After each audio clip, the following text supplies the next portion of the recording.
Oi, oi, oi! Esse vídeo é a segunda parte da leitura do Drácula.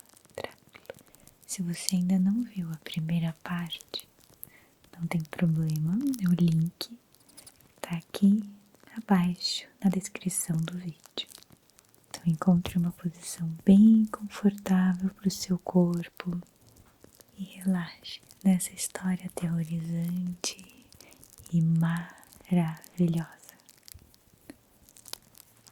Havia por toda parte desconcertante profusão de árvores frutíferas em flor, maçã, ameixa, peras, cerejas. Quando passamos por elas, pude notar a grama muito verde sobre as copas salpicadas de pétalas soltas. A estrada avançava por essas verdejantes colinas, que são chamadas aqui de Meadowland. Contornava áreas gramadas ou se afunilavam por entre os pinheirais que aqui e ali desciam pelas colinas como verdes lavas vulcânicas. A estrada era regular, mas mesmo assim parecíamos prosseguir com pressa frenética. Não compreendi o motivo dessa pressa, mas o cocheiro parecia determinado a chegar o mais depressa possível em Borgo Prund. Disseram-me que no verão a estrada é ótima, mas que ainda não fora reparada após a tempestade de neve invernais. Nesse aspecto, difere da manutenção costumeira das estradas nos Cárpatos, pois, de acordo com a antiga tradição, não devem ser mantidas em muito bom estado. No passado, os hospedars não as consertavam por temer que os turcos achassem que se preparavam para arrementar tropas estrangeiras e deflagrassem uma guerra que na realidade estava sempre na iminência de ocorrer. Para além das formidáveis e verdejantes colinas da Meadowland, erguiam-se grandiosas encostas de flores que subiam até os íngremes cumes dos Cárpatos, agigantavam-se ao nosso redor e resplandeciam, banhadas pelo sol do entardecer, exibindo todas as grandiosas cores da bela cadeia montanhosa, azul escuro e roxo nas sombras dos cumes, verde e marrom onde a grama se mesclava com as rochas, panorama infinito de rochedos irregulares e penhascos pontiagudos que se perdiam na distância, em que os picos cobertos de neve despontavam, grandiosos. Avistávamos imensas clivagens nas montanhas e através delas, à medida que o sol se punha, víamos o clarão alvo de quedas d'água. Quando contornamos o sapé de uma colina e nos deparamos com o cume coberto de neve de uma montanha que parecia gigantar-se à nossa frente, um dos companheiros de viagem tocou meu braço, exclamou e fez o sinal da cruz com reverência. Veja, Istenzek, o trono de Deus. Enquanto prosseguimos pelas curvas da estrada e o sol desaparecia aos poucos no horizonte, as sombras do crepúsculo começaram a nos envolver na escuridão. O pico nevado da montanha ainda refletiu o pôr do sol e parecia cintilar em delicado tom de rosa. Passávamos, vez por outra, por tchecos e eslovacos, todos em trajes pitorescos. Notei com pesar que muitos sofriam de bácio. À beira da estrada havia muitas cruzes e quando passávamos por elas, meus companheiros todos se benziam. Por vezes, passamos por camponeses, homens e mulheres ajoelhados diante de um altar e pareciam tão absortos nas devoções que sequer notavam nossa aproximação, como se não tivessem nem olhos, nem ouvidos para as trivialidades mundanas. Tudo era novidade para mim, como os montes de feno pendurado nas árvores e os deslumbrantes vidroeiros, cujos troncos cintilavam pelo sutil verde das folhas.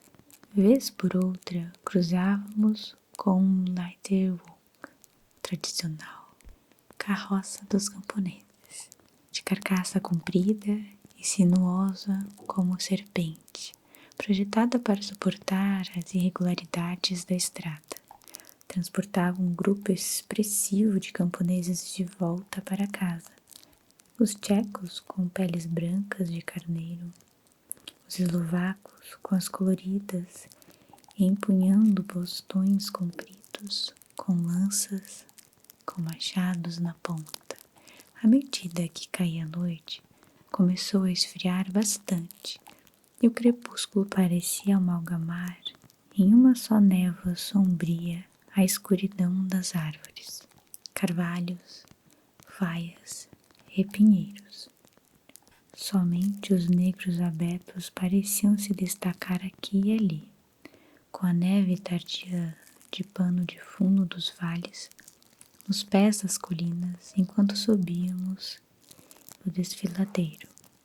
Às vezes, quando a estrada se embrenhava pelos pinhais que na escuridão pareciam se fechar sobre nós, a densa penumbra que encobria as árvores produzia efeito peculiar e solene, e trazia de novo à mente os pensamentos macabros que me assombraram mais cedo, quando o estranho relevo produzido pelo sol poente conferiu aparência fantasmagórica às nuvens, que sob os Cárpatos pareciam se mover inquietas entre os vales. Em alguns trechos as colinas eram tão íngremes que, apesar da pressa do nosso condutor, os cavalos eram forçados a avançar devagar. Quis descer e caminhar ao lado dos animais, como costumamos fazer na Inglaterra, mas o cocheiro não permitiu. Não, não, disse. O senhor não deve caminhar por aqui. Os cães são muito ferozes. E acrescentou, com evidente intuito de macabra pilharia, pois lançou um olhar com os demais passageiros, buscando sorriso de aprovação. Ademais, já basta aqui o que o senhor terá que lhe dar antes de dormir hoje à noite. Assim, a única parada que se permitiu fazer foi rapidamente acender a lamparina. Quando a noite caiu, houve comoção entre os passageiros, que se dirigiam ao cocheiro um após o outro, como se exustassem o avançar ainda mais depressa. Ele açoitou os cavalos sem dó, com seu comprido chicote, e os instigou aos gritos ferozes a redobrar os esforços. Então, a respeito da escuridão, divisei uma nesga cinzenta de luz adiante, como se houvesse uma fenda nas colinas. Os passageiros ficaram ainda mais agitados.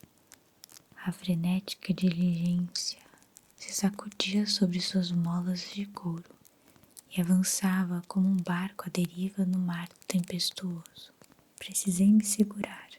A estrada ficou mais plana e tive a impressão de que voávamos. As montanhas pareciam mais e mais próximas ao redor, como se parassem sobre nós, ameaçadoras. Estávamos entrando no desfiladeiro porco. Um por um, os passageiros me ofereceram presentes, insistindo para que os aceitassem com sinceridade que não admitia recusa.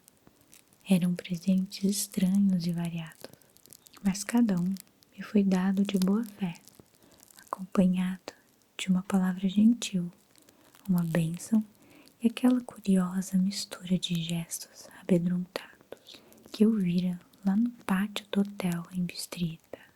O sinal da cruz e o gesto contra o mal olhado.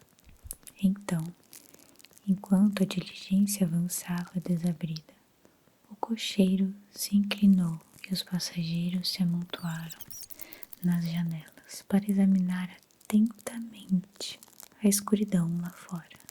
Ficou claro para mim que algo muito interessante acontecia, ou estava prestes a acontecer. Tentei perguntar a cada um, mas ninguém quis me explicar.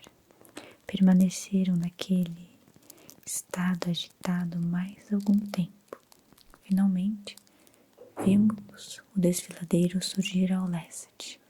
Nuvens negras se adensavam sobre a paisagem e o ar pesado e opressivo pronunciava trovoadas. Parecia que a cadeia montanhosa havia separado duas atmosferas distintas e que entrávamos na tempestuosa. Pus-me a olhar pela janela também, em busca da condução que me levaria ao conde. Esperava, a qualquer momento, ver o brilho das lamparinas romper as trevas, mas a escuridão era total. A única luz eram os raios tremeluzentes de nossa iluminação, que transformavam o vapor dos cavalos a toda em nuvem esbranquiçada. Podíamos ver a estrada de areia branca à nossa frente, mas não havia sinal de veículo algum. Os passageiros se reclinaram novamente em seus assentos com suspiros de alívio que pareciam desdenhar da minha frustração. Eu já pensava no que fazer a seguir quando o cocheiro conferiu as horas no relógio e disse aos demais passageiros algo que não consegui compreender direito, pois ele murmurou algo que me pareceu ser 1 hora antes do horário. Então, virando-se para mim, disse ao alemão, pior do que o meu, não há nenhuma carruagem aqui, ninguém veio buscar o senhor. Melhor ir agora para Bukovina e voltar amanhã ou depois de amanhã, melhor ainda, depois de amanhã. Enquanto falava, os cavalos relincharam agitados, obrigando o cocheiro a segurá-los com firmeza. Então, em meio a um coro de gritos dos camponeses, todos fazendo o sinal da cruz, um caleche com 4 cavalos surgiu na escuridão atrás de nós, nos alcançou e estacou ao nosso lado. Quando os raios de luz das nossas lamparinas iluminaram, pude ver que o cavalo eram esplêndidos, pretos como carvão. Eram conduzidos por um homem alto, de barba comprida, castanha e grande chapéu preto, que parecia esconder seu rosto. Pude apenas distinguir de relance o fulgor de seus olhos brilhantes, que pareciam vermelhos à luz das lamparinas, quando se virou em nossa direção e disse ao nosso cocheiro, chegou cedo hoje, meu amigo. Horror. O inglês estava com pressa. Respondeu em voz trêmula. O estranho retrucou. Então, foi por isso. Suponho que você queria que ele fosse para Bukovina. Você não pode me enganar, meu amigo. Eu sei de tudo e meus cavalos são velozes. Enquanto falava, sorriu e a luz iluminou sua boca. A aparência era cruel, com lábios escalates e dentes pontiagudos, brancos como o marfim. Um dos meus companheiros sussurrou para o outro um verso de Lenore, de Burger, pois os mortos viajam depressa. O misterioso cocheiro de certo ouviu as palavras, pois ergueu os olhos com um sorriso reluzente. O passageiro desviou o rosto, fazendo o sinal da cruz. Passa-me a bagagem do rã, disse o cocheiro, e com celere presteza minhas malas foram removidas da diligência e acomodadas na caleche, Desci e como os veículos estavam emparelhados bem próximos, o cocheiro me auxiliou na passagem de um transporte para o outro, segurando meu braço com tamanha firmeza que parecia ter mãos de aço. Devia ter força prodigiosa. Sem uma palavra, sacudiu as rédeas. Os cavalos vieram e adentraram a escuridão do desfiladeiro. Olhando para trás, vi o vapor dos animais à luz das lamparinas e as silhuetas dos meus companheiros de viagem, todos se benzendo. O cocheiro estalou os chicotes e vociferou um comando aos cavalos, que partiram a toda, rumo à Bocavina. Ao mergulhar no breu que nos circundava, senti um calafrio estranho e fui tomado por uma súbita solidão. O cocheiro colocou uma capa em minhas costas e uma manta sobre meus joelhos e disse, em excelente alemão: "A noite está fria, Menher." E meu patrão, o conde, pediu que cuidasse bem do senhor. Há uma garrafa de Slivovitz tradicional, aguardente de ameixa da região, sobre seu assento, caso deseje beber. Não bebi, mas foi um conforto saber que estava ali, pelo menos. Ainda me senti um pouco estranho, e o medo não era pouco. Acho que teria preferido qualquer alternativa a prosseguir naquela misteriosa jornada noturna. A carruagem seguiu ritmo acelerado em linha reta. Depois deu volta completa e voltou à linha reta. Tive a impressão de que dávamos voltas no mesmo lugar. Reparei um pouco de referência e descobri que estava correto. Quis perguntar o motivo ao cocheiro, mas tive medo, pois nas circunstâncias em que me encontrava, de nada adiantaria reclamar se ele estivesse atrasando a viagem de propósito. Por fim, como estava curioso para saber quanto tempo tinha se passado, acendi um fósforo e com a luz da chama conferi meu relógio. Faltavam poucos minutos para meia-noite. Aquilo me alarmou, pois as experiências recentes intensificaram a minha mente, as superstições sobre o horário. Aguardei com nauseante sensação de suspense. Ouvi uivos de cão, vindo de uma casa no fim da estrada, som prolongado e agonizante, como se fosse de medo.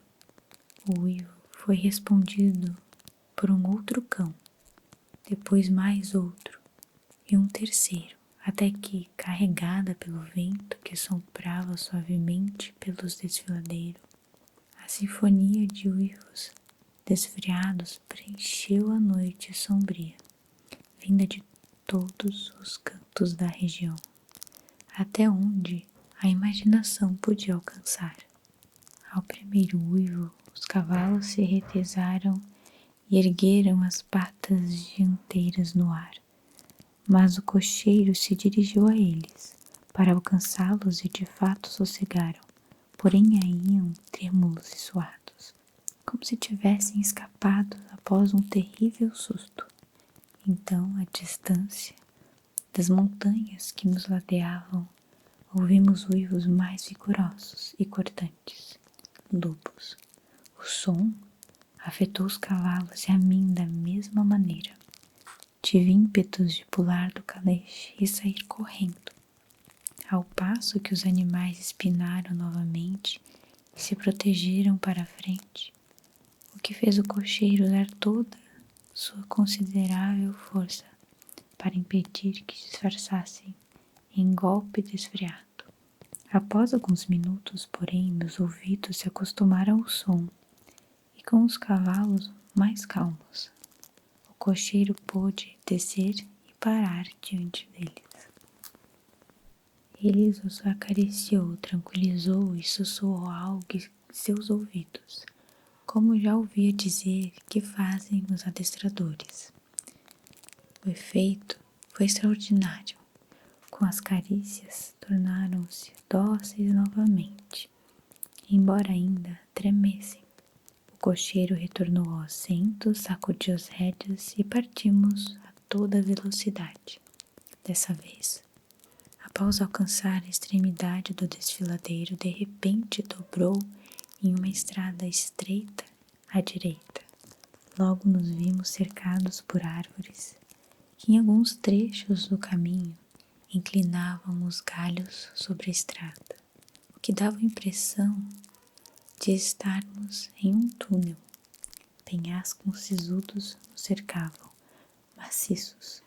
Embora protegidos, podíamos ouvir o vento gemer e sibilhar pelos rochedos, agitando os galhos das árvores. A temperatura caiu sensivelmente e logo a neve fina e diáfana começou a cair. Em pouco tempo nos cobriu, bem como tudo ao nosso redor, em um cobertor branco. O vento gelado ainda carregava no ar os uivos dos cães, embora o som se dissipasse conforme avançávamos. Já o dos lobos pareciam cada vez mais perto, como se nos cercassem. Fui ficando cada vez mais apavorado. Os cavalos compartilhavam o meu temor. O cocheiro, contudo, não parecia nem um pouco perturbado. Ele meneava a cabeça para a esquerda e para a direita, mas eu não consegui distinguir nada na escuridão. De repente, vislumbrei uma chama azul tremeluzente à esquerda. O cocheiro viu ao mesmo tempo que eu. Freou os cavalos imediatamente, saltou da caleche e desapareceu nas trevas. Fiquei sem saber o que fazer, mais desorientado ainda ao constatar que o uivo dos lobos parecia cada vez mais perto. Porém, enquanto tentava compreender o que estava acontecendo, o cocheiro reapareceu e, sem dizer uma palavra, retomou seu lugar e prosseguiu a viagem. Acho que devo ter adormecido e revivido o incidente em sonho, pois pareceu se repetir infinitamente, e olhando em retrospecto, parecia-me um pesadelo tenebroso. Em uma das ocasiões, a chama surgiu tão próxima da estrada que mesmo no breu que nos envolvia, pude distinguir os movimentos do cocheiro. Avançou rapidamente até o local onde a chama azul crepitava. Devia estar bem fraca, pois não parecia iluminar a área ao seu redor. Juntou algumas pedras e a dispôs em um tipo de arranjo. Em outra ocasião surgiu uma peculiar ilusão de ótica. Quando parou entre mim e a chama, não a obstruiu, pois podia vê-la como se ela não estivesse na frente. Fiquei alarmado, mas como o efeito foi apenas momentâneo, julguei que meus olhos me apregavam uma peça. Depois a chama desapareceu e seguimos velozes pela escuridão, os lobos uivando ao redor, como se nos seguisse em um círculo ambulante. Por fim, em uma das ocasiões, o cocheiro se afastou mais do que das vezes anteriores, e durante sua ausência os cavalos começaram a tremer mais do que antes, bufando e relinchando de medo. Não consegui compreender por qual motivo, pois os uivos dos lobos cessaram por completo. Foi então que a lua, singrando entre as pretas nuvens, desbentou por trás do cume irregular do penhasco repleto de pinheiros, e a luz do luar via ao nosso redor um círculo de robustos lobos, com línguas vermelhas que pendiam entre dentes mais brancos e pelagem emaranhada. Em silêncio noturno, eram 100 vezes mais assustadores do que uivando. Fiquei paralisado de medo. Só compreendemos a verdadeira dimensão de certos horrores quando nos vemos face a face com eles. Os lobos uivaram de repente, como se a lua tivesse algum efeito peculiar sobre eles. Os cavalos, sobressaltados, projetaram-se para trás e ergueram as patas dianteiras. Era penoso ver o desespero em seus olhos inquietos. Rodeados pelo terrível círculo, eram forçados a permanecer imóveis no centro. Chamei o cocheiro, julgando que nossa única chance seria tentar romper o círculo. Gritei e bati na lateral da caleche, torcendo para que o barulho espantasse os lobos daquele lado e desse ao cocheiro a oportunidade de regressar ao seu assento. Como ele surgiu, não sei. Levantou a voz em tom impetuoso de comando e olhou na direção do som. Ouvi parado no meio da estrada. Movia seus braços compridos como se tirassem um obstáculo impalpável e afugentou os lobos, que recuaram cada vez mais. Nesse momento, uma nuvem carregada encobriu a face da lua e mergulhamos novamente na escuridão. Quando consegui enxergar novamente, vi o cocheiro subir na caleche. Os lobos haviam desaparecido. O episódio foi tão estranho e perturbador que fui tomado por um pânico tenebroso e tive medo de falar, de me mover. Os minutos pareciam intermináveis enquanto prosseguíamos nosso caminho. Mais uma vez, quase na profunda escuridão, pois as nuvens tornaram a obscurecer a lua. Continuamos subindo, com trechos ocasionais de rápida descida, mas, de modo geral, sempre subindo. De repente, percebi que o cocheiro refreou os cavalos no pátio de um imenso castelo em ruínas, com altas janelas negras que não permitiam nenhum raio de luz e cujas ameias danificadas formavam uma silhueta irregular contra o céu.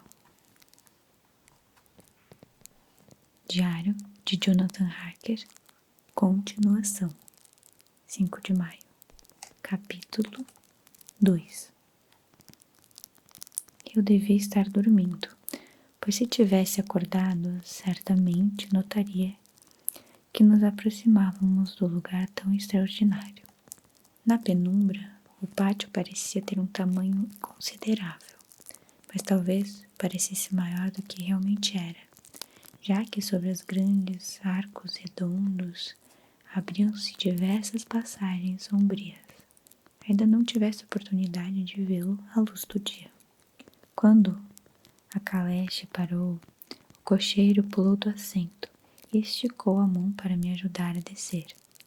Mais uma vez não pude deixar de reparar sua força prodigiosa.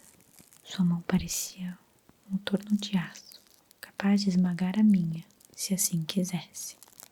Recolheu a bagagem e a colocou no chão do meu lado, enquanto eu aguardava junto a uma porta enorme, antiga e cravejada com robustos pregos de ferro, encaixada em um vão saliente de pedras maciça. Mesmo na escassez de luz, percebi que a pedra era toda entalhada, embora os entalhes estivessem gastos pelo decorrer do tempo e castigados pelas intempéries da natureza. Permaneci no mesmo lugar enquanto o cocheiro retornou ao assento e sacudiu as rédeas. Os cavalos se puseram em movimento e logo o caleche desapareceu por uma das passagens sombrias do pátio. Permaneci onde estava, em silêncio, sem saber o que fazer. Não havia nenhum sinal de campainha ou aldraba, e minha voz não seria capaz de penetrar pelas espessas paredes, pelas aberturas das janelas escuras. O tempo em que fiquei à espera me pareceu infinito, e logo fui tomando por dúvidas e temores. Que tipo de lugar era aquele Com que tipo de pessoa havia de lidar? Em que espécie de aventura sinistra havia embarcado? Acaso se tratava de incidentes costumeiros na vida de um advogado assistente, enviado para explicar a compra de uma propriedade em Londres para estrangeiro? Assistente, Nina não gostaria disso. Advogado, pois, antes de sair de Londres, soube que passei nos exames e agora sou oficialmente advogado. Esfreguei os olhos e me belisquei para ver se estava acordado. Tudo aquilo me parecia pesadelo, tenebroso, e me pegava toda hora esperando acordar de repente em casa, com a aurora despontando pela janela, com tantas vezes me soldara após um dia exaustivo de trabalho. Mas senti o beliscar da minha pele e meus olhos não me pregavam nenhuma peça. Estava mesmo desperto. E nos Cárpatos. Agora, só restara ser paciente e aguardar o amanhecer. Justo quando cheguei a essa conclusão, ouvi o som do pesado passos se aproximando por trás da porta e distingui um raio de luz pelas frestas. Em seguida, o ruído metálico de correntes e travas sendo manipuladas. A chave girou na fechadura e produziu um rangido estridente, como se há muito não fosse usada. E a imensa porta se abriu. Lá de dentro, um senhor alto, o rosto glabro, com exceção do longo bigode branco, trajado de preto da cabeça aos pés, sem qualquer vestígio de outra cor. Na mão erguia uma antiga lamparina de prata, cuja chama ardia livremente, sem contenção de redoma, e lançava sombras esguias e bruxuleantes ao se agitar com a corrente do ar que invadiu o ambiente pela porta aberta. Fez um gesto cortês com a mão direita e me convidou a entrar, com excelente inglês, porém com a estranha entonação. Bem-vindo à minha casa. Entre livremente e por sua própria vontade. Não fez menção de vir ao meu encontro. Só permaneceu parado como estátua, como se seu gesto de acolhimento tivesse transformado em uma pedra. No entanto, contudo, em que cruzei a soleira da porta, precipitou-se à minha direção. Estendeu a mão e apertou a minha com tanta força que mal pude disfarçar a expressão involuntária de dor.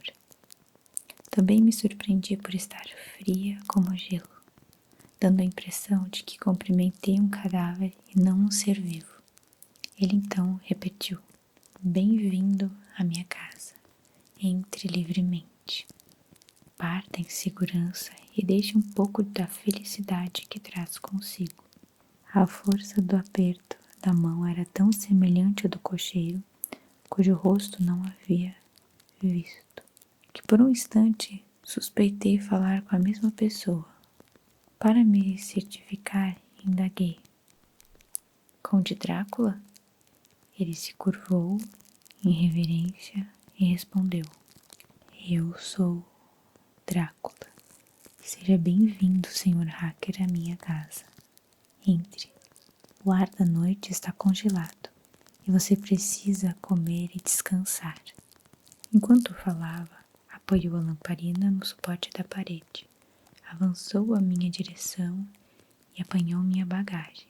Antes que pudesse impedi-lo, já havia levado para dentro. Protestei, mas ele insistiu. Nada disso, senhor. Você é o meu convidado. Está tarde e meus empregados não estão disponíveis. Deixe-me providenciar seu conforto.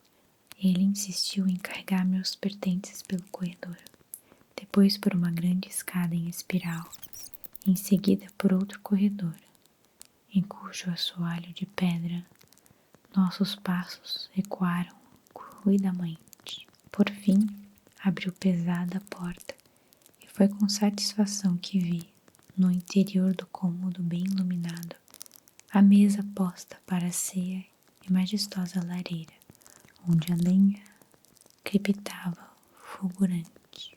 O conde estacou, passou a bagagem no chão e fechou a porta. Atravessou o cômodo e abriu outra porta, que dava para um pequeno aposento octogonal, iluminado por uma única lâmpada e aparentemente sem janelas. Passando pelo cômodo, abriu outra porta e fez um gesto para que eu entrasse. Era uma visão acolhedora, quarto amplo, bem iluminado e aquecido por outra lareira. Lenha recém-colocada, pois as toras eram novinhas, que emitiam um ruído rouco na larga chaminé. O conde deixou a minha bagagem no quarto e saiu, mas acrescentou antes de fechar a porta: "Você precisa, após sua viagem, fazer a toilette para se recompor. Creio que encontrar tudo o que deseja. Quando estiver pronto, dirija-se ao cômodo ao lado. Sua ceia já está preparada." A claridade, o agradável calor do ambiente e a acolhida cortês do conde parecia ter dissipado minhas dúvidas e temores. De volta ao meu estado normal, descobri que estava faminto. Apressando-me na toilette, dirigi-me ao aposento contíguo. A ceia já estava posta. Meu anfitrião, recostado em um dos cantos da grande lareira, fez um gesto gracioso em direção à mesa e disse: "Por favor, sente-se e coma o quanto quiser. Perdoa-me por não acompanhá-lo, mas já jantei e não costumo cear." Oi, oi, oi! Esse vídeo é a segunda parte da leitura do Drácula. Se você ainda não viu a primeira parte, não tem problema, o link tá aqui abaixo na descrição do vídeo. Então encontre uma posição bem confortável para o seu corpo e relaxe nessa história aterrorizante e maravilhosa.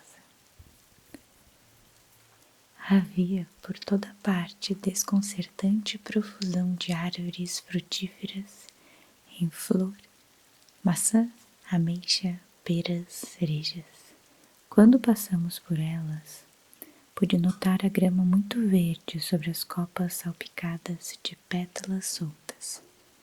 A estrada avançava por essas verdejantes colinas, que são chamadas aqui de Meadowland. Contornava áreas gramadas, ou se afunilavam por entre os pinheirais, que aqui e ali desciam pelas colinas como verdes lavas vulcânicas. A estrada era regular, mas mesmo assim parecíamos prosseguir com pressa frenética. Não compreendi o motivo dessa pressa, mas o cocheiro parecia determinado a chegar o mais depressa possível em Borgo-Prund. Disseram-me que no verão a estrada é ótima, mas que ainda não fora reparada após a tempestade de neve invernais.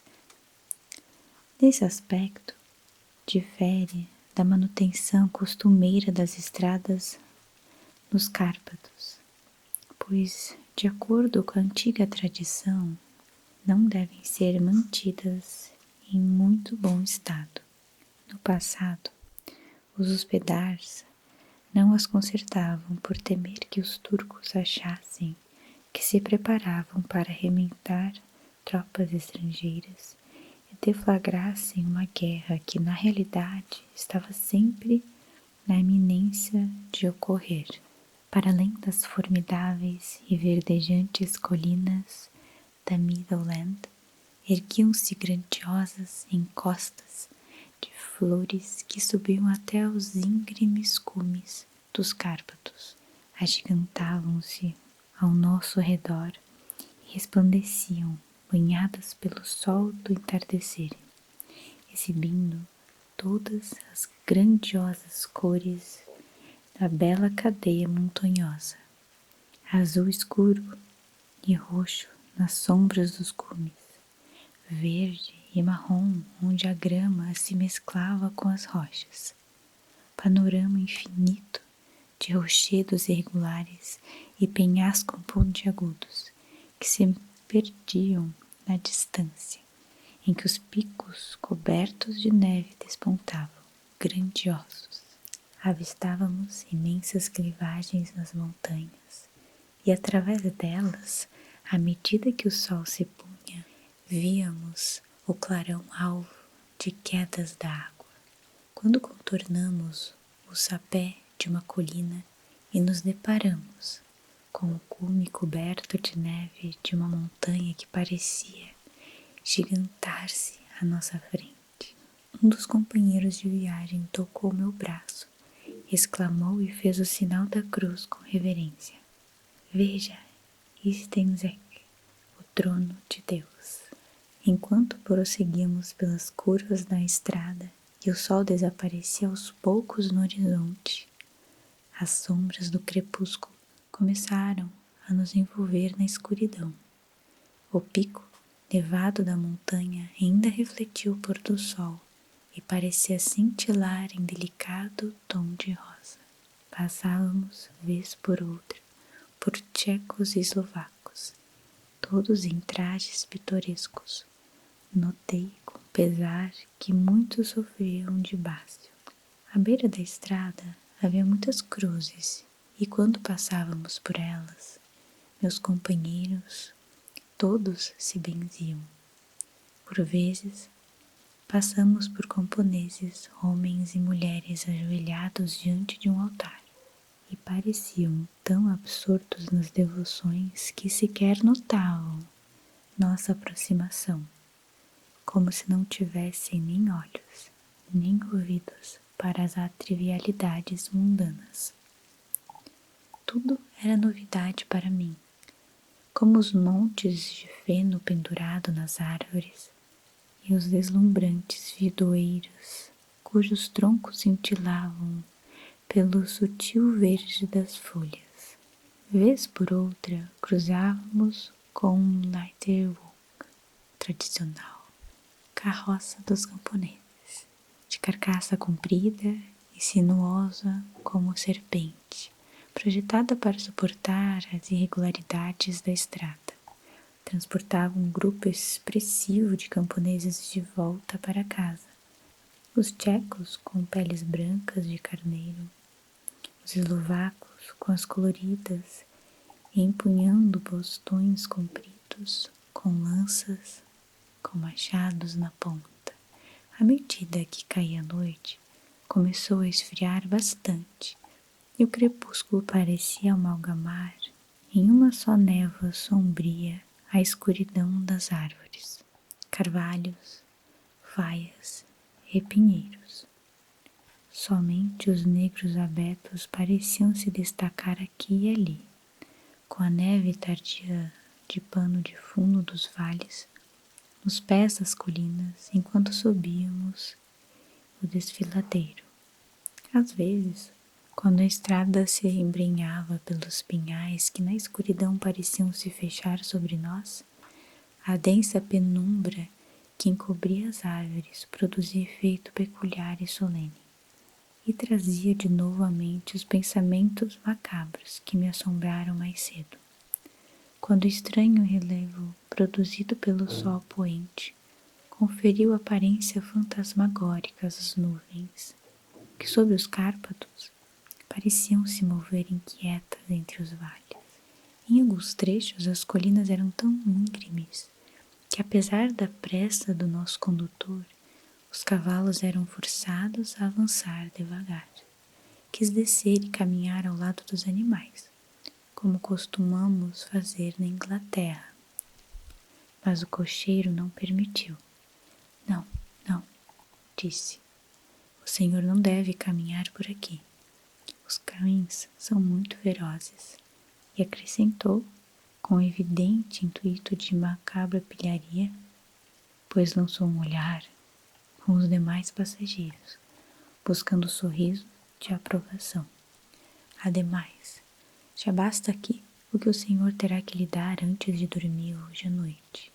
Assim, a única parada que se permitiu fazer foi rapidamente acender a lamparina. Quando a noite caiu, houve comoção entre os passageiros, que se dirigiam ao cocheiro um após o outro, como se exortassem a avançar ainda mais depressa. Ele açoitou os cavalos sem dó, com seu comprido chicote, e os instigou aos gritos ferozes a redobrar os esforços. Então, a respeito da escuridão, divisei uma nesga cinzenta de luz adiante, como se houvesse uma fenda nas colinas. Os passageiros ficaram ainda mais agitados. A frenética diligência se sacudia sobre suas molas de couro e avançava como um barco à deriva no mar tempestuoso. Precisei me segurar. A estrada ficou mais plana e tive a impressão de que voávamos. As montanhas pareciam mais e mais próximas ao redor, como se parassem sobre nós, ameaçadoras. Estávamos entrando no desfiladeiro porco. Um por um, os passageiros me ofereceram presentes, insistindo para que os aceitassem com sinceridade que não admitia recusa. Eram presentes estranhos e variados, mas cada um me foi dado de boa fé, acompanhado de uma palavra gentil, uma bênção e aquela curiosa mistura de gestos amedrontados que eu vira lá no pátio do hotel em Bistrita. O sinal da cruz e o gesto contra o mal olhado. Então, enquanto a diligência avançava desabrida, o cocheiro se inclinou e os passageiros se amontoaram nas janelas para examinar atentamente a escuridão lá fora. Ficou claro para mim que algo muito interessante acontecia, ou estava prestes a acontecer. Tentei perguntar a cada um, mas ninguém quis me explicar. Permaneceram naquele estado agitado mais algum tempo. Finalmente, vimos o desfiladeiro surgir ao leste. Nuvens negras se adensavam sobre a paisagem e o ar, pesado e opressivo, pronunciava trovoadas. Parecia que a cadeia montanhosa havia separado duas atmosferas distintas e que entrávamos na tempestuosa. Pus-me a olhar pela janela também, em busca da condução que me levaria ao conde. Esperava, a qualquer momento, ver o brilho das lamparinas romper as trevas, mas a escuridão era total. A única luz eram os raios tremeluzentes de nossa iluminação, que transformavam o vapor dos cavalos a toda em nuvem esbranquiçada. Podíamos ver a estrada de areia branca à nossa frente, mas não havia sinal de veículo algum. Os passageiros se reclinaram novamente em seus assentos com suspiros de alívio que pareciam desdenhar da minha frustração. Eu já pensava no que fazer a seguir quando o cocheiro conferiu as horas no relógio e disse aos demais passageiros algo que não consegui compreender direito, pois ele murmurou algo que me pareceu ser uma hora antes do horário. Então, virando-se para mim, disse ao alemão, pior do que o meu, não há nenhuma carruagem aqui, ninguém veio buscar o senhor. Melhor ir agora para Bucovina e voltar amanhã ou depois de amanhã, melhor ainda, depois de amanhã. Enquanto falava, os cavalos relincharam agitados, obrigando o cocheiro a segurá-los com firmeza. Então, em meio a um coro de gritos dos camponeses, todos fazendo o sinal da cruz, um caleche com 4 cavalos surgiu na escuridão atrás de nós, nos alcançou e estacou ao nosso lado. Quando os raios de luz das nossas lamparinas nos iluminaram, pude ver que o cavalo eram esplêndidos, pretos como carvão. Eram conduzidos por um homem alto, de barba comprida, castanha e grande chapéu preto, que parecia esconder seu rosto.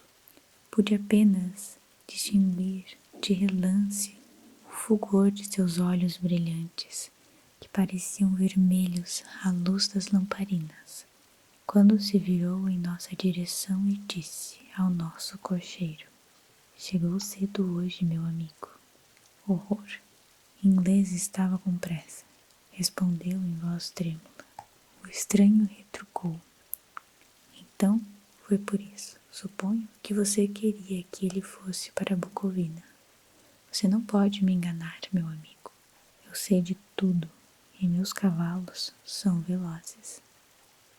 Enquanto falava, sorriu e a luz iluminou sua boca.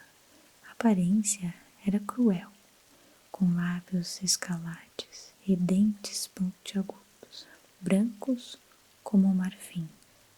Um dos meus companheiros sussurrou para o outro um verso de Lenore, de Burguer, pois os mortos viajam depressa. O misterioso cocheiro de certo ouviu as palavras, pois ergueu os olhos com um sorriso reluzente. O passageiro desviou o rosto, fazendo o sinal da cruz. "Passa-me a bagagem do rã", disse o cocheiro, e com celere presteza minhas malas foram removidas da diligência e acomodadas na caleche. Desci e como os veículos estavam emparelhados bem próximos, o cocheiro me auxiliou na passagem de um transporte para o outro, segurando meu braço com tamanha firmeza que parecia ter mãos de aço. Devia ter força prodigiosa. Sem uma palavra, sacudiu as rédeas.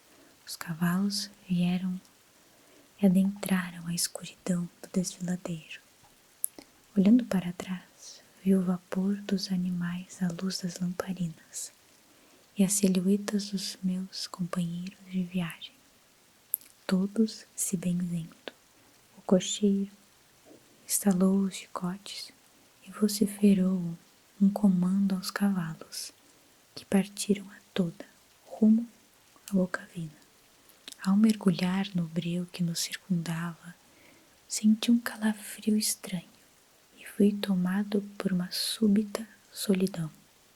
O cocheiro colocou uma capa em minhas costas e uma manta sobre meus joelhos e disse em excelente alemão: "A noite está fria, Menher, e meu patrão, o conde, pediu que cuidasse bem do senhor. Há uma garrafa de Slivovitz tradicional, aguardente de ameixa da região, sobre seu assento, caso deseje beber." Eu não bebi, mas foi um conforto saber que estava ali, pelo menos. Ainda me sentia um pouco estranho, e o medo não era pouco. Acho que teria preferido qualquer alternativa a prosseguir naquela misteriosa jornada noturna. A carruagem seguiu o ritmo acelerado em linha reta. Depois deu volta completa e voltou à linha reta. Tive a impressão de que dávamos voltas no mesmo lugar. Reparei um pouco de referência e descobri que estava correto. Quis perguntar o motivo ao cocheiro, mas tive medo, pois nas circunstâncias em que me encontrava, de nada adiantaria reclamar se ele estivesse atrasando a viagem de propósito. Por fim, como estava curioso para saber quanto tempo tinha se passado, acendi um fósforo e com a luz da chama conferi meu relógio. Faltavam poucos minutos para meia-noite.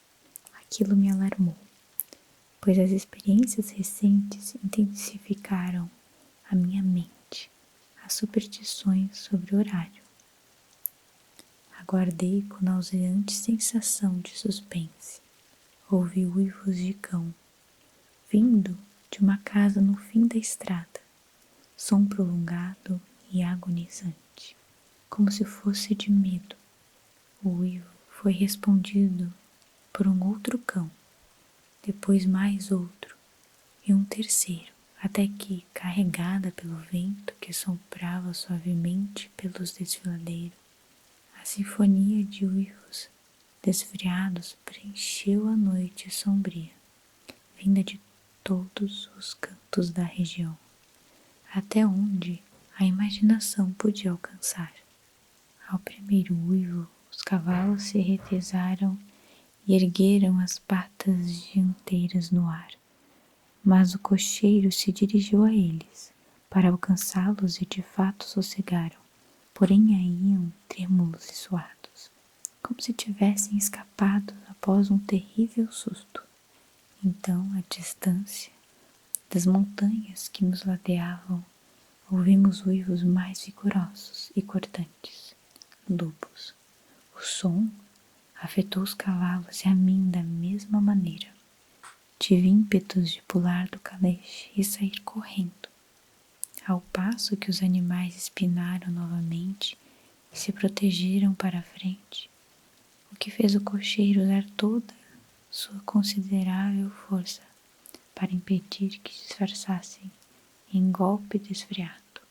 Após alguns minutos, porém, meus ouvidos se acostumaram ao som e com os cavalos mais calmos, o cocheiro pôde descer e parar diante deles. Ele os acariciou, tranquilizou e sussurrou algo em seus ouvidos, como já ouvia dizer que fazem os adestradores. O efeito foi extraordinário. Com as carícias, tornaram-se dóceis novamente, embora ainda tremessem. O cocheiro retornou ao assento, sacudiu as rédeas e partimos a toda velocidade. Dessa vez, após alcançar a extremidade do desfiladeiro, de repente dobrou em uma estrada estreita à direita. Logo nos vimos cercados por árvores que em alguns trechos do caminho inclinavam os galhos sobre a estrada, o que dava a impressão de estarmos em um túnel. Penhascos sisudos nos cercavam, maciços. Embora protegidos, podíamos ouvir o vento gemer e sibilhar pelos rochedos, agitando os galhos das árvores. A temperatura caiu sensivelmente e logo a neve fina e diáfana começou a cair.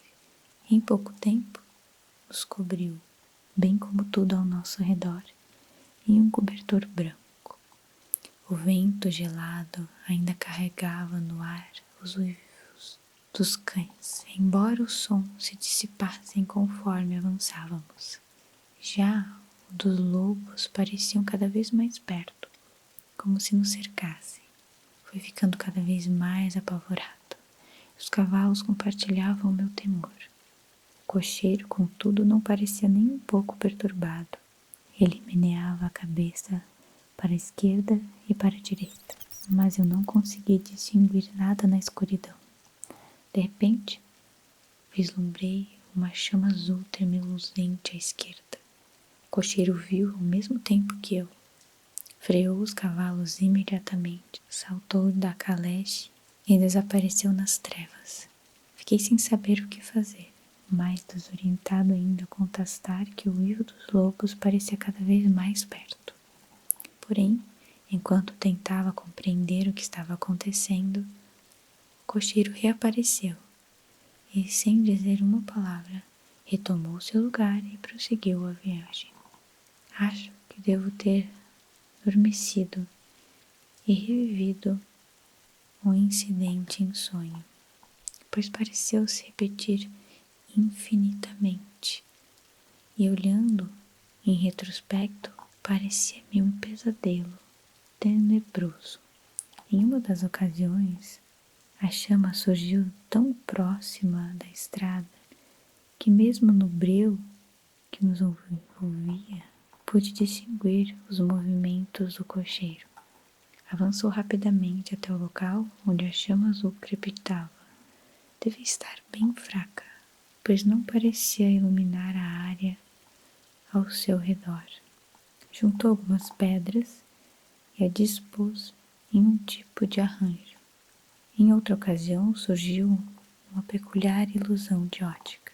Quando parou entre mim e a chama, não a obstruiu, pois podia vê-la como se ela não estivesse na frente.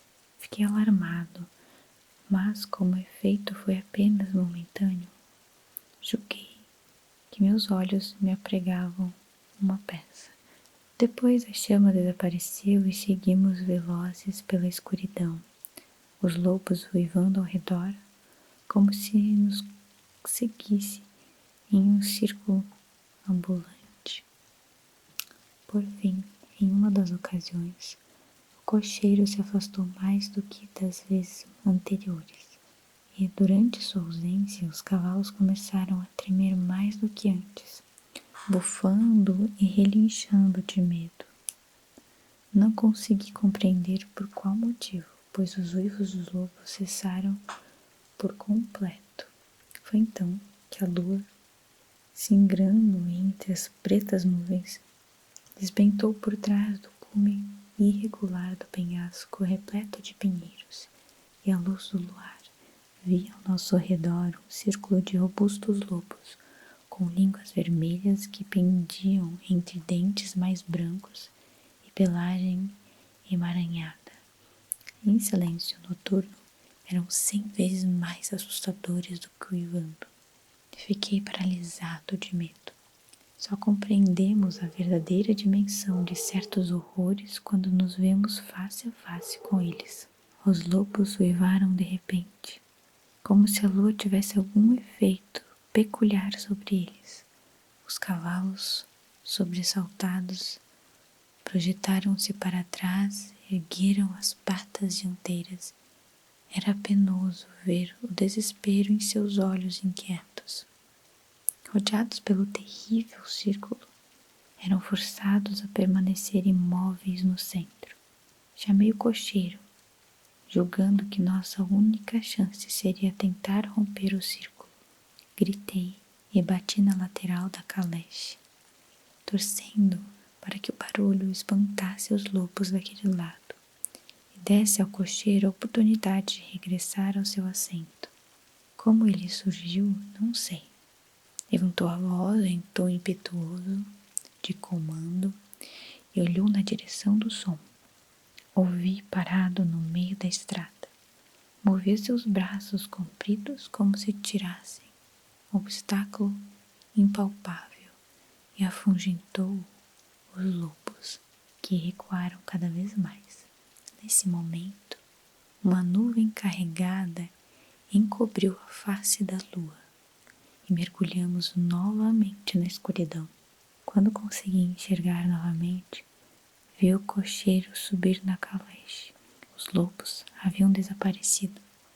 O episódio foi tão estranho e perturbador que fui tomado por um pânico tenebroso e tive medo de falar, de me mover.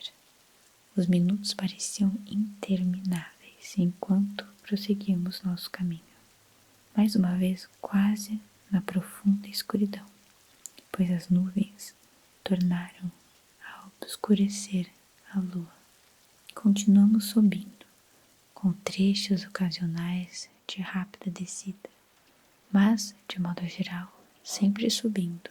De repente, percebi que o cocheiro refreou os cavalos no pátio de um imenso castelo em ruínas, com altas janelas negras que não permitiam nenhum raio de luz e cujas ameias danificadas formavam uma silhueta irregular contra o céu.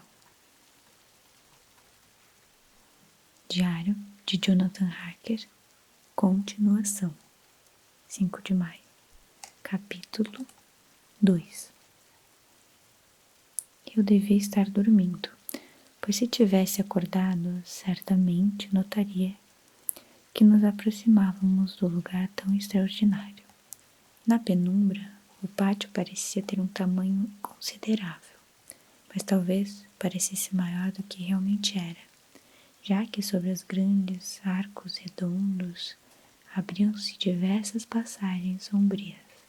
Ainda não tivesse oportunidade de vê-lo à luz do dia. Quando a caleche parou, o cocheiro pulou do assento e esticou a mão para me ajudar a descer. Mais uma vez não pude deixar de reparar sua força prodigiosa. Sua mão parecia um torno de aço, capaz de esmagar a minha, se assim quisesse. Recolheu a bagagem e a colocou no chão do meu lado, enquanto eu aguardava junto a uma porta enorme, antiga e cravejada, com robustos pregos de ferro, encaixada em um vão saliente de pedras maciça. Mesmo na escassez de luz, percebi que a pedra era toda entalhada, embora os entalhes estivessem gastos pelo decorrer do tempo e castigados pelas intempéries da natureza. Permaneci no mesmo lugar enquanto o cocheiro retornou ao assento e sacudiu as rédeas. Os cavalos se puseram em movimento e logo o caleche desapareceu por uma das passagens sombrias do pátio. Permaneci onde estava, em silêncio, sem saber o que fazer. Não havia nenhum sinal de campainha ou aldraba, e minha voz não seria capaz de penetrar pelas espessas paredes, pelas aberturas das janelas escuras. O tempo em que fiquei à espera me pareceu infinito, e logo fui tomando por dúvidas e temores. Que tipo de lugar era aquele? E com que tipo de pessoa havia de lidar? Em que espécie de aventura sinistra havia embarcado? Acaso se tratava de incidentes costumeiros na vida de um advogado assistente, enviado para explicar a compra de uma propriedade em Londres para estrangeiro? Assistente, Nina não gostaria disso. Advogado, pois, antes de sair de Londres, soube que passei nos exames e agora sou oficialmente advogado. Esfreguei os olhos e me belisquei para ver se estava acordado. Tudo aquilo me parecia pesadelo, tenebroso, e me pegava toda hora esperando acordar de repente em casa, com a aurora despontando pela janela, como tantas vezes me soldara após um dia exaustivo de trabalho. Mas senti o beliscar da minha pele e meus olhos não me pregavam nenhuma peça. Estava mesmo desperto. E nos Cárpatos. Agora, só restara ser paciente e aguardar o amanhecer. Justo quando cheguei a essa conclusão, ouvi o som do pesado pássaros se aproximando por trás da porta e distingui um raio de luz pelas frestas. Em seguida, o ruído metálico de correntes e travas sendo manipuladas. A chave girou na fechadura e produziu um rangido estridente, como se há muito não fosse usada. E a imensa porta se abriu. Lá de dentro, um senhor alto, o rosto glabro, com exceção do longo bigode branco, trajado de preto da cabeça aos pés, sem qualquer vestígio de outra cor. Na mão erguia uma antiga lamparina de prata, cuja chama ardia livremente, sem contenção de redoma, e lançava sombras esguias e bruxuleantes ao se agitar com a corrente do ar que invadiu o ambiente pela porta aberta. Fez um gesto cortês com a mão direita e me convidou a entrar, com excelente inglês, porém com a estranha entonação. Bem-vindo à minha casa. Entre livremente e por sua própria vontade. Não fez menção de vir ao meu encontro. Só permaneceu parado como estátua, como se seu gesto de acolhimento tivesse transformado em uma pedra. No entanto, contudo, e cruzei a soleira da porta, precipitou-se à minha direção. Estendeu a mão e apertou a minha com tanta força que mal pude disfarçar a expressão involuntária de dor. Também me surpreendi por estar fria como gelo, dando a impressão de que cumprimentei um cadáver e não um ser vivo. Ele então repetiu: "Bem-vindo à minha casa. Entre livremente. Parta em segurança e deixe um pouco da felicidade que traz consigo." A força do aperto da mão era tão semelhante ao do cocheiro, cujo rosto não havia visto, que por um instante suspeitei falar com a mesma pessoa. Para me certificar, indaguei: "Conde Drácula?" Ele se curvou em reverência e respondeu: "Eu sou Drácula. Seja bem-vindo, Sr. Hacker, à minha casa. Entre. O ar da noite está congelado e você precisa comer e descansar." Enquanto falava, apoiou a lamparina no suporte da parede, avançou à minha direção e apanhou minha bagagem. Antes que pudesse impedi-lo, já havia levado para dentro. Protestei, mas ele insistiu: "Nada disso, senhor. Você é o meu convidado. Está tarde e meus empregados não estão disponíveis. Deixe-me providenciar seu conforto." Ele insistiu em carregar meus pertences pelo corredor, depois por uma grande escada em espiral, e em seguida por outro corredor, em cujo assoalho de pedra nossos passos ecoaram ruidamente. Por fim, abriu pesada porta e foi com satisfação que vi, no interior do cômodo bem iluminado, a mesa posta para a ceia e majestosa lareira, onde a lenha crepitava fulgurante. O conde estacou, passou a bagagem no chão e fechou a porta. Atravessou o cômodo e abriu outra porta, que dava para um pequeno aposento octogonal, iluminado por uma única lâmpada e aparentemente sem janelas. Passando pelo cômodo, abriu outra porta e fez um gesto para que eu entrasse. Era uma visão acolhedora, quarto amplo, bem iluminado e aquecido por outra lareira. Lenha recém-colocada, pois as toras eram novinhas, que emitiam um ruído rouco na larga chaminé. O conde deixou a minha bagagem no quarto e saiu, mas acrescentou antes de fechar a porta: "Você precisa, após sua viagem, fazer a toilette para se recompor. Creio que encontrar tudo o que deseja. Quando estiver pronto, dirija-se ao cômodo ao lado. Sua ceia já está preparada." A claridade, o agradável calor do ambiente e a acolhida cortês do conde parecia ter dissipado minhas dúvidas e temores. De volta ao meu estado normal, descobri que estava faminto. Apressando-me na toilette, dirigi-me ao aposento contíguo. A ceia já estava posta. Meu anfitrião, recostado em um dos cantos da grande lareira, fez um gesto gracioso em direção à mesa e disse: "Por favor, sente-se e coma o quanto quiser. Perdoa-me por não acompanhá-lo, mas já jantei e não costumo cear." Oi, oi, oi! Esse vídeo é a segunda parte da leitura do Drácula. Se você ainda não viu a primeira parte, não tem problema, o link tá aqui abaixo na descrição do vídeo.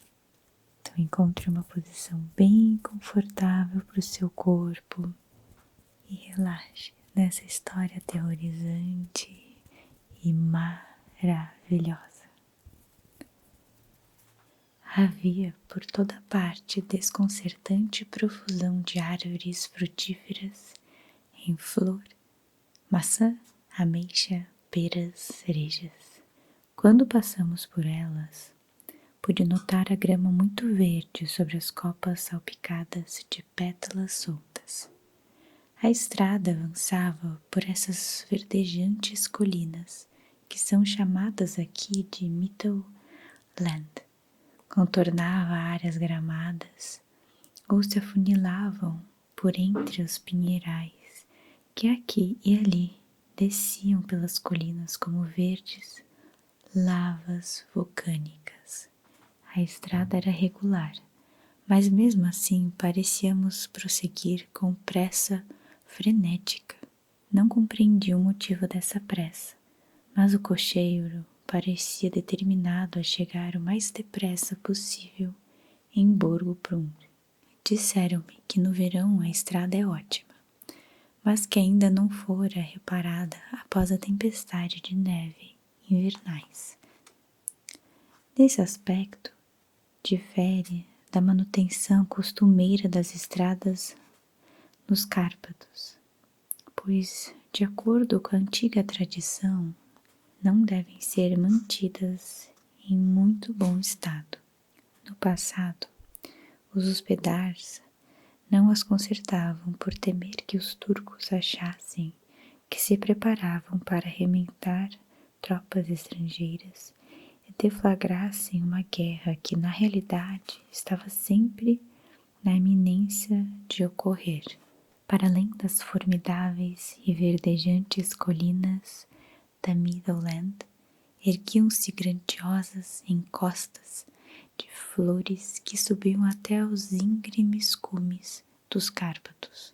Agigantavam-se ao nosso redor e resplandeciam, banhadas pelo sol do entardecer, exibindo todas as grandiosas cores da bela cadeia montanhosa, azul escuro e roxo nas sombras dos cumes, verde e marrom onde a grama se mesclava com as rochas, panorama infinito de rochedos irregulares e penhascos pontiagudos que se perdiam na distância, em que os picos cobertos de neve despontavam, grandiosos.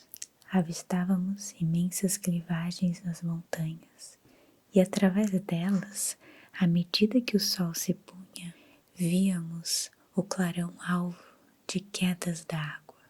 Quando contornamos o sapé de uma colina e nos deparamos com o cume coberto de neve de uma montanha que parecia gigantar-se à nossa frente, um dos companheiros de viagem tocou meu braço, exclamou e fez o sinal da cruz com reverência. Veja, Istenzek, o trono de Deus. Enquanto prosseguíamos pelas curvas da estrada e o sol desaparecia aos poucos no horizonte, as sombras do crepúsculo começaram a nos envolver na escuridão. O pico nevado da montanha ainda refletiu o pôr do sol e parecia cintilar em delicado tom de rosa. Passávamos, vez por outra, por tchecos e eslovacos, todos em trajes pitorescos. Notei com pesar que muitos sofriam de bácio. À beira da estrada havia muitas cruzes e quando passávamos por elas, meus companheiros todos se benziam. Por vezes, passamos por camponeses, homens e mulheres ajoelhados diante de um altar, e pareciam tão absortos nas devoções que sequer notavam nossa aproximação, como se não tivessem nem olhos, nem ouvidos para as trivialidades mundanas. Tudo era novidade para mim, como os montes de feno pendurado nas árvores e os deslumbrantes videiros, cujos troncos cintilavam pelo sutil verde das folhas. Vez por outra, cruzávamos com um Leiterwolk, tradicional carroça dos camponeses, de carcaça comprida e sinuosa como serpente, projetada para suportar as irregularidades da estrada. Transportava um grupo expressivo de camponeses de volta para casa. Os tchecos com peles brancas de carneiro, os eslovacos com as coloridas, empunhando bastões compridos, com lanças, com machados na ponta. À medida que caía a noite, começou a esfriar bastante, e o crepúsculo parecia amalgamar em uma só névoa sombria a escuridão das árvores, carvalhos, faias e pinheiros. Somente os negros abetos pareciam se destacar aqui e ali, com a neve tardia de pano de fundo dos vales, nos pés das colinas, enquanto subíamos o desfiladeiro. Às vezes, quando a estrada se embrenhava pelos pinhais que na escuridão pareciam se fechar sobre nós, a densa penumbra que encobria as árvores produzia efeito peculiar e solene, e trazia de novo à mente os pensamentos macabros que me assombraram mais cedo, quando o estranho relevo produzido pelo sol poente conferiu aparência fantasmagórica às nuvens, que sob os Cárpatos pareciam se mover inquietas entre os vales. Em alguns trechos as colinas eram tão íngremes que, apesar da pressa do nosso condutor, os cavalos eram forçados a avançar devagar. Quis descer e caminhar ao lado dos animais, como costumamos fazer na Inglaterra, mas o cocheiro não permitiu. Não, não, disse. O senhor não deve caminhar por aqui. Os cães são muito ferozes. E acrescentou, com evidente intuito de macabra pilharia, pois lançou um olhar com os demais passageiros, buscando sorrisos de aprovação. Ademais, já basta aqui o que o senhor terá que lhe dar antes de dormir hoje à noite. Assim, a única parada que se permitiu fazer foi rapidamente acender a lamparina. Quando a noite caiu, houve comoção entre os passageiros, que se dirigiam ao cocheiro um após o outro, como se exortassem a avançar ainda mais depressa. Ele açoitou os cavalos sem dó, com seu comprido chicote, e os instigou aos gritos ferozes a redobrar os esforços. Então, a respeito da escuridão, divisei uma nesga cinzenta de luz adiante, como se houvesse uma fenda nas colinas. Os passageiros ficaram ainda mais agitados.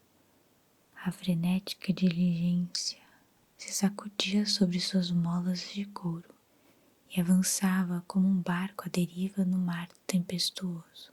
Precisei me segurar.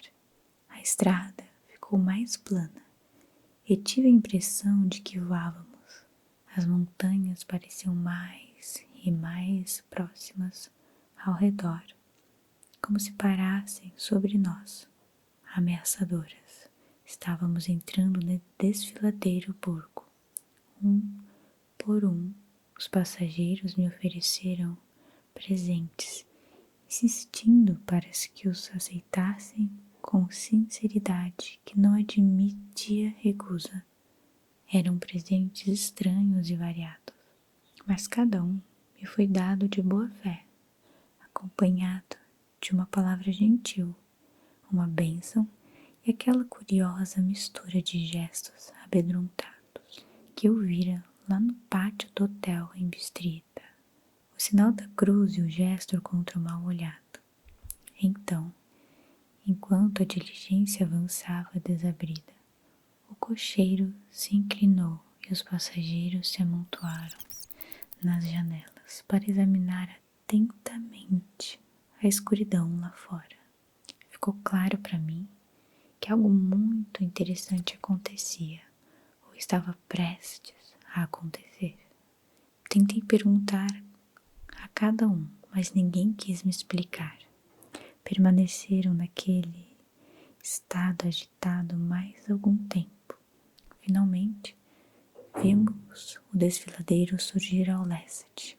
Nuvens negras se adensavam sobre a paisagem e o ar, pesado e opressivo, pronunciava trovoadas. Parecia que a cadeia montanhosa havia separado duas atmosferas distintas e que entrávamos na tempestuosa. Pus-me a olhar pela janela também, em busca da condução que me levaria ao conde. Esperava, a qualquer momento, ver o brilho das lamparinas romper as trevas, mas a escuridão era total.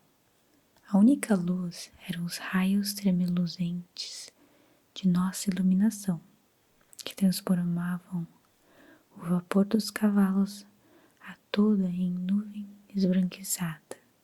Podíamos ver a estrada de areia branca à nossa frente, mas não havia sinal de veículo algum.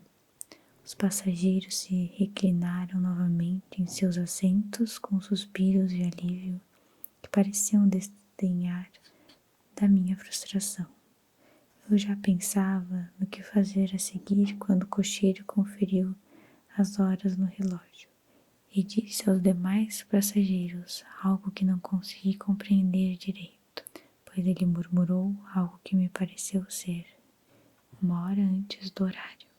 Então, virando-se para mim, disse ao alemão, pior do que o meu, não há nenhuma carruagem aqui, ninguém veio buscar o senhor. Melhor ir agora para Bukovina e voltar amanhã ou depois de amanhã, melhor ainda, depois de amanhã. Enquanto falava, os cavalos relincharam agitados, obrigando o cocheiro a segurá-los com firmeza. Então, em meio a um coro de gritos dos camponeses, todos fazendo o sinal da cruz, um caleche com 4 cavalos surgiu na escuridão atrás de nós, nos alcançou e estacou ao nosso lado. Quando os raios de luz das nossas lamparinas os iluminaram, pude ver que o cavalo eram esplêndidos, pretos como carvão. Eram conduzidos por um homem alto, de barba comprida, castanha e grande chapéu preto, que parecia esconder seu rosto. Pude apenas distinguir de relance o fulgor de seus olhos brilhantes, que pareciam vermelhos à luz das lamparinas, quando se virou em nossa direção e disse ao nosso cocheiro, chegou cedo hoje, meu amigo. Horror. Em inglês estava com pressa, respondeu em voz trêmula. O estranho retrucou, então foi por isso. Suponho que você queria que ele fosse para Bukovina. Você não pode me enganar, meu amigo. Eu sei de tudo e meus cavalos são velozes. Enquanto falava, sorriu e a luz iluminou sua boca. A aparência era cruel, com lábios escalates e dentes pontiagudos, brancos como o marfim. Um dos meus companheiros sussurrou para o outro um verso de Lenore, de Burger, pois os mortos viajam depressa. O misterioso cocheiro de certo ouviu as palavras, pois ergueu os olhos com um sorriso reluzente. O passageiro desviou o rosto, fazendo o sinal da cruz. Passa-me a bagagem do rã, disse o cocheiro, e com celere presteza minhas malas foram removidas da diligência e acomodadas na caleche. Desci e como os veículos estavam emparelhados bem próximos, o cocheiro me auxiliou na passagem de um transporte para o outro, segurando meu braço com tamanha firmeza que parecia ter mãos de aço. Devia ter força prodigiosa. Sem uma palavra, sacudiu as rédeas. Os cavalos vieram e adentraram a escuridão do desfiladeiro. Olhando para trás, vi o vapor dos animais à luz das lamparinas e as silhuetas dos meus companheiros de viagem, todos se benzendo. O cocheiro estalou os chicotes e vociferou um comando aos cavalos, que partiram a toda, rumo a Bukovina. Ao mergulhar no breu que nos circundava, Senti um calafrio estranho e fui tomado por uma súbita solidão. O cocheiro colocou uma capa em minhas costas e uma manta sobre meus joelhos e disse em excelente alemão: "A noite está fria, Menher, e meu patrão, o conde, pediu que cuidasse bem do senhor. Há uma garrafa de Slivovitz tradicional, aguardente de ameixa da região, sobre seu assento, caso deseje beber." Eu não bebi, mas foi um conforto saber que estava ali, pelo menos. Ainda me sentia um pouco estranho, e o medo não era pouco. Acho que teria preferido qualquer alternativa a prosseguir naquela misteriosa jornada noturna. A carruagem seguiu ritmo acelerado em linha reta. Depois deu volta completa e voltou à linha reta. Tive a impressão de que dávamos voltas no mesmo lugar. Reparei um pouco de referência e descobri que estava correto. Quis perguntar o motivo ao cocheiro, mas tive medo, pois nas circunstâncias em que me encontrava, de nada adiantaria reclamar se ele estivesse atrasando a viagem de propósito. Por fim, como estava curioso para saber quanto tempo tinha se passado, acendi um fósforo e com a luz da chama conferi meu relógio. Faltavam poucos minutos para meia-noite. Aquilo me alarmou, pois as experiências recentes intensificaram a minha mente, as superstições sobre o horário. Aguardei com nauseante sensação de suspense. Ouvi uivos de cão, vindo de uma casa no fim da estrada, som prolongado e agonizante, como se fosse de medo. O uivo foi respondido por um outro cão, depois mais outro e um terceiro, até que, carregada pelo vento que soprava suavemente pelos desfiladeiros, a sinfonia de uivos desfriados preencheu a noite sombria, vinda de todos os cantos da região, até onde a imaginação podia alcançar. Ao primeiro uivo, os cavalos se retesaram e ergueram as patas dianteiras no ar, mas o cocheiro se dirigiu a eles para alcançá-los e de fato sossegaram, porém aí iam trêmulos e suados, como se tivessem escapado após um terrível susto. Então, à distância das montanhas que nos ladeavam, ouvimos uivos mais vigorosos e cortantes. Lobos. O som afetou os cavalos e a mim da mesma maneira. Tive ímpetos de pular do caleche e sair correndo, ao passo que os animais espinaram novamente e se protegeram para a frente, o que fez o cocheiro usar toda sua considerável força para impedir que disfarçassem em golpe desfreado. Após alguns minutos, porém, meus ouvidos se acostumaram ao som e com os cavalos mais calmos, o cocheiro pôde descer e parar diante deles. Ele os acariciou, tranquilizou e sussurrou algo em seus ouvidos, como já ouvia dizer que fazem os adestradores. O efeito foi extraordinário. Com as carícias, tornaram-se dóceis novamente, embora ainda tremessem. O cocheiro retornou ao assento, sacudiu as rédeas e partimos a toda velocidade. Dessa vez, após alcançar a extremidade do desfiladeiro, de repente dobrou em uma estrada estreita à direita. Logo nos vimos cercados por árvores que em alguns trechos do caminho inclinavam os galhos sobre a estrada, o que dava a impressão de estarmos em um túnel. Penhascos sisudos nos cercavam, maciços.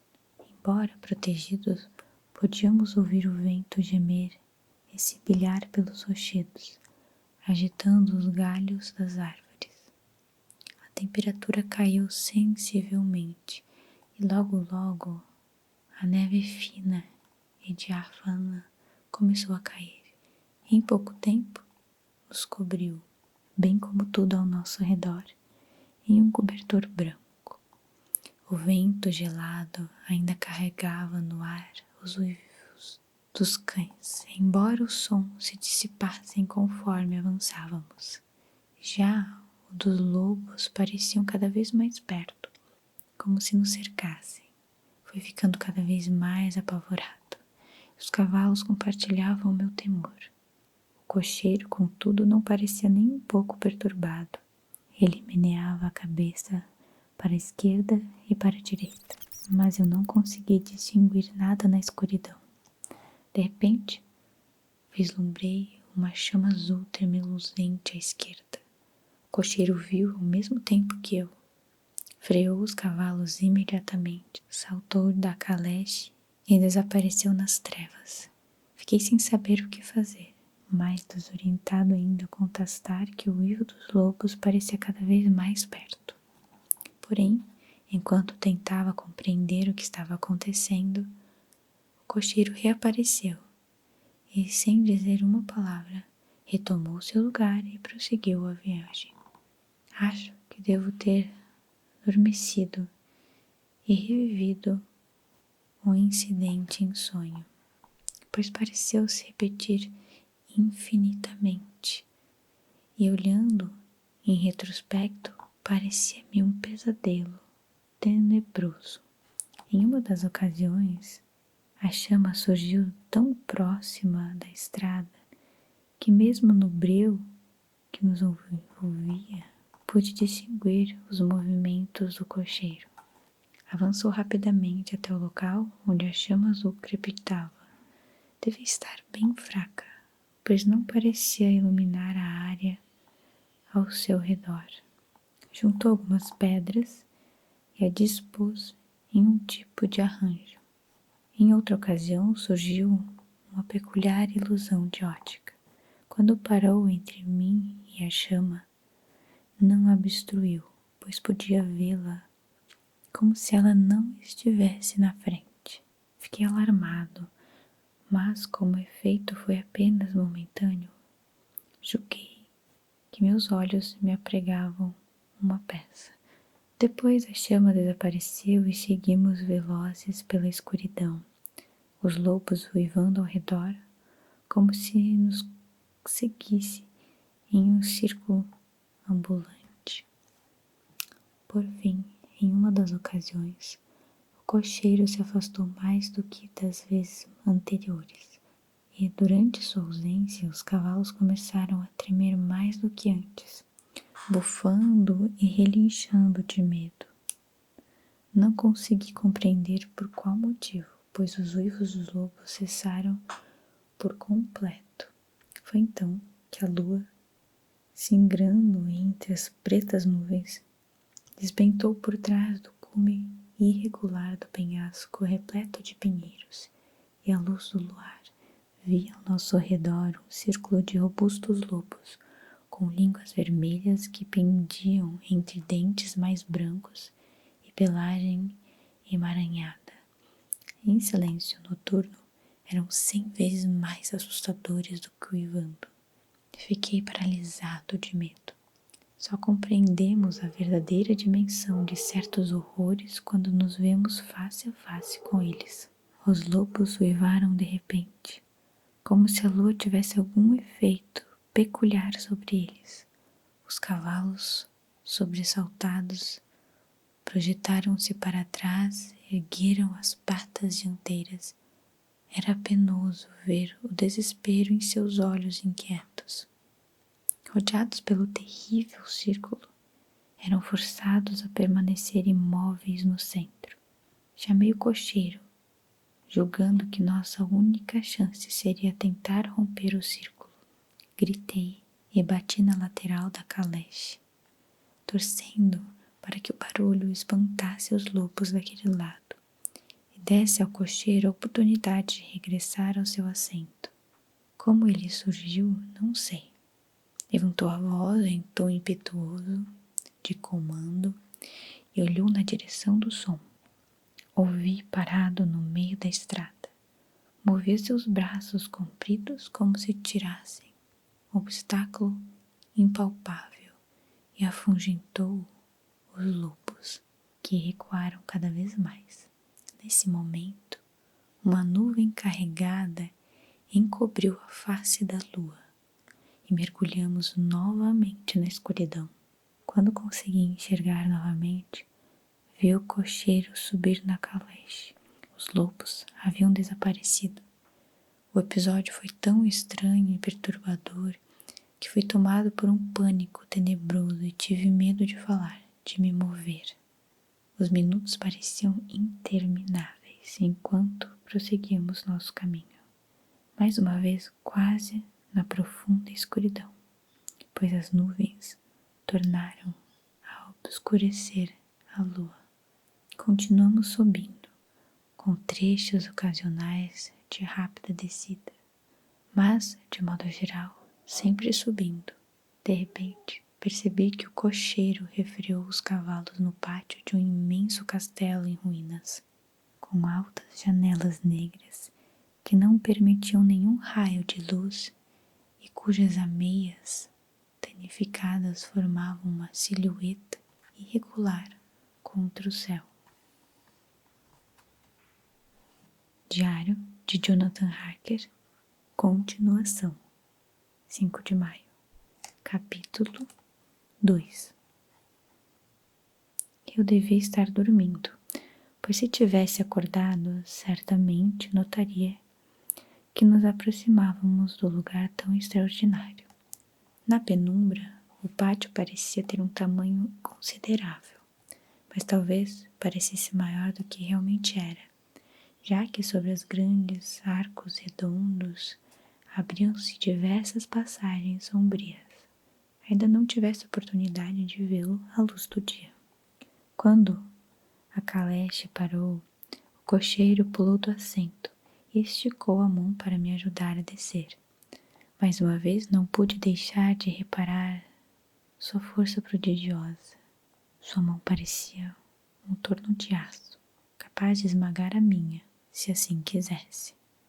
Recolheu a bagagem e a colocou no chão do meu lado, enquanto eu aguardava junto a uma porta enorme, antiga e cravejada com robustos pregos de ferro, encaixada em um vão saliente de pedras maciça. Mesmo na escassez de luz, percebi que a pedra era toda entalhada, embora os entalhes estivessem gastos pelo decorrer do tempo e castigados pelas intempéries da natureza. Permaneci no mesmo lugar enquanto o cocheiro retornou ao assento e sacudiu as rédeas. Os cavalos se puseram em movimento e logo o caleche desapareceu por uma das passagens sombrias do pátio. Permaneci onde estava, em silêncio, sem saber o que fazer. Não havia nenhum sinal de campainha ou aldraba, e minha voz não seria capaz de penetrar pelas espessas paredes, pelas aberturas das janelas escuras. O tempo em que fiquei à espera me pareceu infinito, e logo fui tomando por dúvidas e temores. Que tipo de lugar era aquele? E com que tipo de pessoa havia de lidar? Em que espécie de aventura sinistra havia embarcado? Acaso se tratava de incidentes costumeiros na vida de um advogado assistente, enviado para explicar a compra de uma propriedade em Londres para estrangeiro? Assistente, Nina não gostaria disso. Advogado, pois, antes de sair de Londres, soube que passei nos exames e agora sou oficialmente advogado. Esfreguei os olhos e me belisquei para ver se estava acordado. Tudo aquilo me parecia pesadelo, tenebroso, e me pegava toda hora esperando acordar de repente em casa, com a aurora despontando pela janela, como tantas vezes me soldara após um dia exaustivo de trabalho.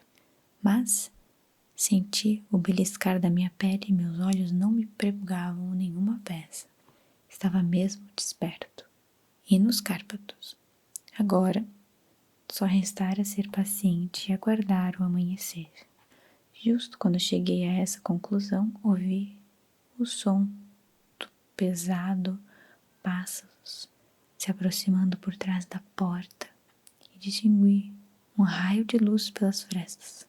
Em seguida, o ruído metálico de correntes e travas sendo manipuladas.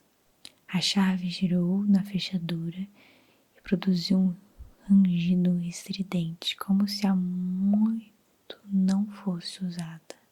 E a imensa porta se abriu. Lá de dentro, um senhor alto, o rosto glabro, com exceção do longo bigode branco, trajado de preto da cabeça aos pés, sem qualquer vestígio de outra cor.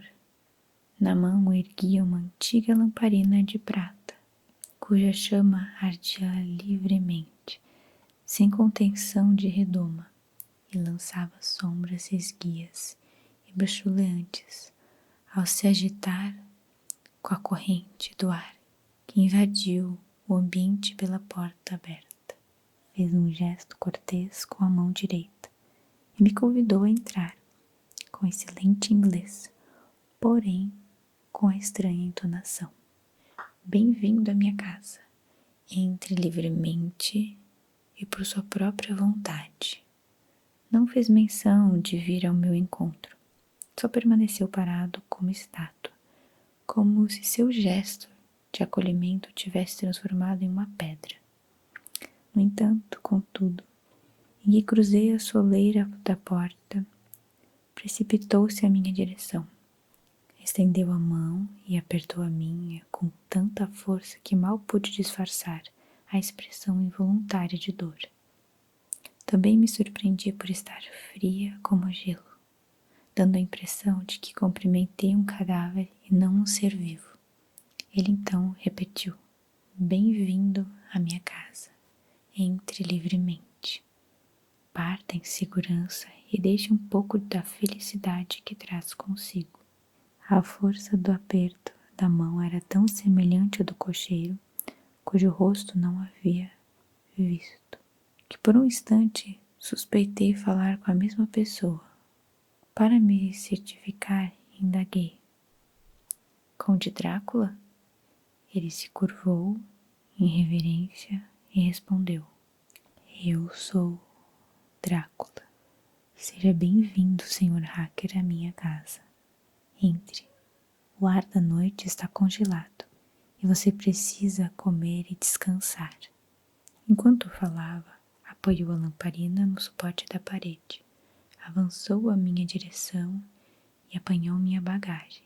Antes que pudesse impedi-lo, já havia levado para dentro. Protestei, mas ele insistiu. Nada disso, senhor. Você é o meu convidado. Está tarde e meus empregados não estão disponíveis. Deixe-me providenciar seu conforto. Ele insistiu em carregar meus pertences pelo corredor, depois por uma grande escada em espiral, e em seguida por outro corredor, em cujo assoalho de pedra nossos passos ecoaram ruidamente. Por fim, abriu pesada a porta e foi com satisfação que vi, no interior do cômodo bem iluminado, a mesa posta para a ceia e majestosa lareira, onde a lenha crepitava fulgurante. O conde estacou, passou a bagagem no chão e fechou a porta. Atravessou o cômodo e abriu outra porta, que dava para um pequeno aposento octogonal, iluminado por uma única lâmpada e aparentemente sem janelas. Passando pelo cômodo, abriu outra porta e fez um gesto para que eu entrasse. Era uma visão acolhedora, quarto amplo, bem iluminado e aquecido por outra lareira. Lenha recém-colocada, pois as toras eram novinhas, que emitiam um ruído rouco na larga chaminé. O conde deixou a minha bagagem no quarto e saiu. mas acrescentou antes de fechar a porta. Você precisa, após sua viagem, fazer a toilette para se recompor. Creio que encontrar tudo o que deseja. Quando estiver pronto, dirija-se ao cômodo ao lado. Sua ceia já está preparada. A claridade, o agradável calor do ambiente e a acolhida cortês do conde parecia ter dissipado minhas dúvidas e temores. De volta ao meu estado normal, descobri que estava faminto. Apressando-me na toilette, dirigi-me ao aposento contíguo. A ceia já estava posta. Meu anfitrião, recostado em um dos cantos da grande lareira, fez um gesto gracioso em direção à mesa e disse: "Por favor, sente-se e coma o quanto quiser. Perdoa-me por não acompanhá-lo, mas já jantei e não costumo cear."